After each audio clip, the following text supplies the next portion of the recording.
For the past several days, correction officers at prisons across the state have been on strike. Officers are calling for a full repeal of the HALT Act, which limits the use of solitary confinement in prisons.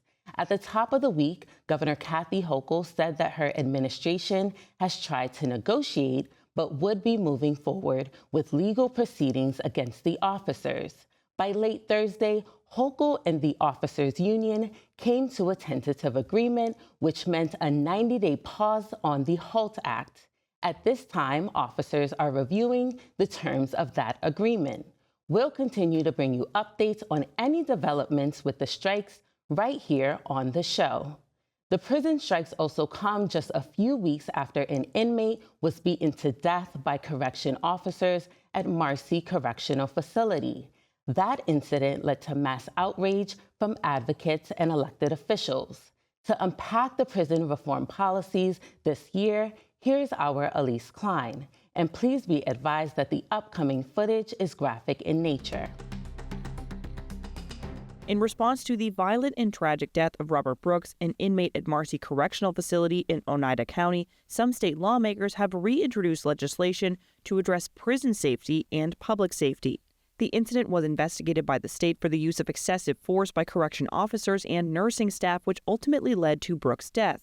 So far, several officers have been charged with murder at a recent arraignment hearing following a grand jury indictment. Lawmakers like State Senator Julia Salazar, a Democrat representing parts of Brooklyn, and the chair of Crime Victims and Corrections Senate Committee are demanding justice. As legislators, we have a responsibility to make prisons safer than this. In January, Salazar reintroduced 3 bills intending to improve safety, accountability, and transparency in prisons. At a press conference, she condemned the mistreatment of inmates in state prisons, calling for change. And we can ensure that New Yorkers entrusted to the state's care are treated with more dignity, more respect, and more compassion, not violently beaten to death with impunity. Robert Ricks, Robert Brooks' father, recently traveled to the Capitol to talk to lawmakers and testify at a budget hearing about public protection. He says both the criminal justice system and the prison system are broken and need to be restructured. So, having experienced the trauma, the atrocity of seeing my son in a body bag and then seeing him beaten to death is sad, and it's painful, and it's hurtful, but it's also enraging. So for me, at this juncture, it's about change. Rick says he's looked at many criminal justice reform bills, and he isn't sure they're enough to change the inequities in the system. Salazar says while these bills can't reform the entire system, they can still make needed changes. Of course, we want to see a more comprehensive agenda. As Robert mentioned, we know that no singular bill or even set of bills can change the culture of violence and impunity in jails and prisons in New York, but it can play a role. One of the bills, nicknamed the Doc's Discipline Bill, intends to do this by authorizing the State Department of Corrections and Community Provision Commissioner authority to discipline officers alleged of engaged misconduct. Jennifer Scaife with the Correction Association of New York says this bill is common sense and a step towards increasing accountability. If you run an organization and somebody breaks the rules or commits a crime, the person who runs that agency should have the power to decide that that person cannot work for their agency anymore. Scaife adds in prisons currently there is a culture of impunity that needs to be addressed. I think right now there is this kind of pervasive sense of impunity that some staff who work in the prisons feel that they are untouchable, that it's basically impossible to lose your job.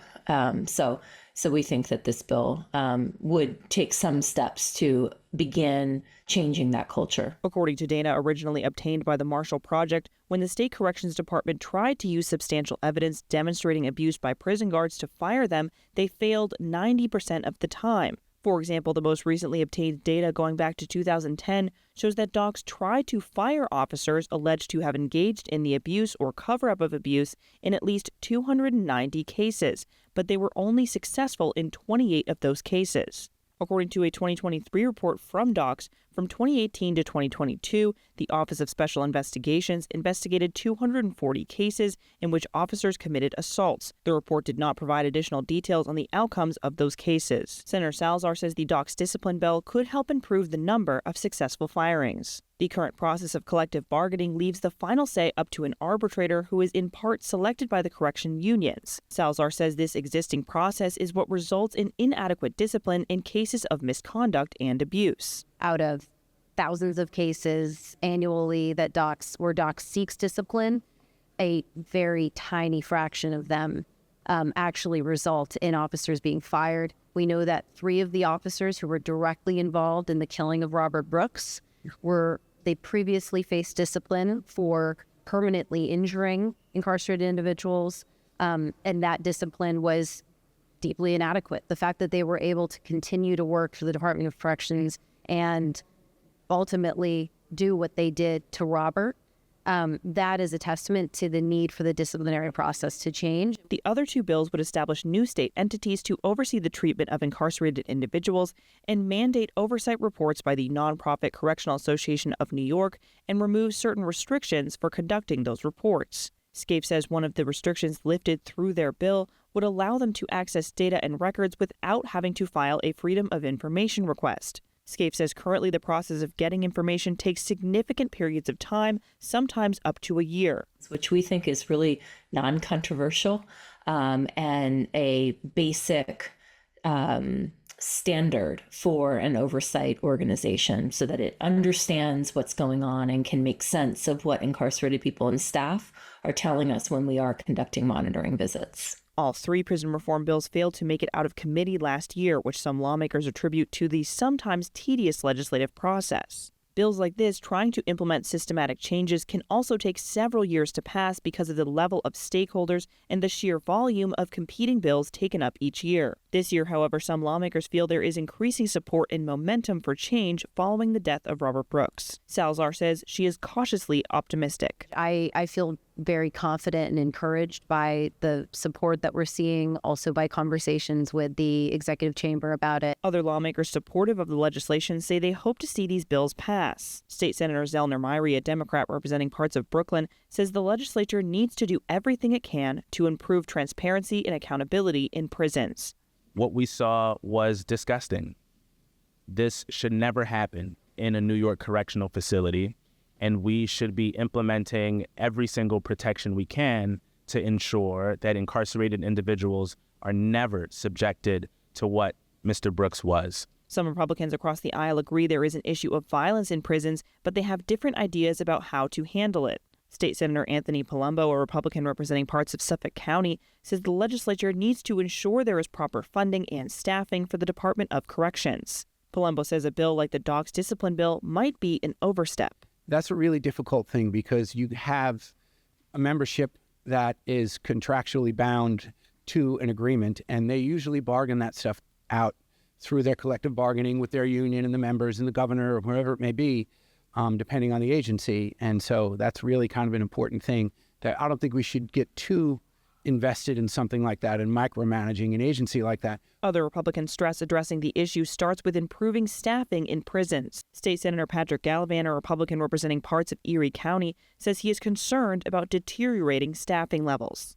The answer does not lie in just altering correction officers' behavior. It's fixing the issue of violence in prisons, and we start by properly equipping them, ensure, again, proper level, sufficient staffing, select the right people, properly train them, properly equip them. While some Democrats say they don't think it's accurate to source staffing as a reason for violence in prisons, there are ways to deal with the staffing issue, one of them being to close prisons. Assembly member Demond Meeks, a Democrat representing parts of Rochester, says to his understanding, the state has the ability to close several prisons, a measure approved in last year's final budget. He also stands with his colleagues calling to close Marcy Correctional Facility.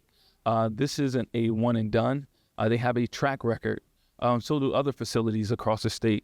But a track record of brutality, and it's unacceptable. For many advocates also calling for the closure of Marcy and demanding justice, this issue is personal. Stanley Bellany, a community organizer for RAP, the Release Aging People in Prison or RAP campaign, says this issue means a lot to him, having served 37 and a half years in prison. He says he has seen officer brutality and inhumane treatment firsthand. I have watched officers murder incarcerated people and no accountability. Only thing for some of them, they was asked to leave their job.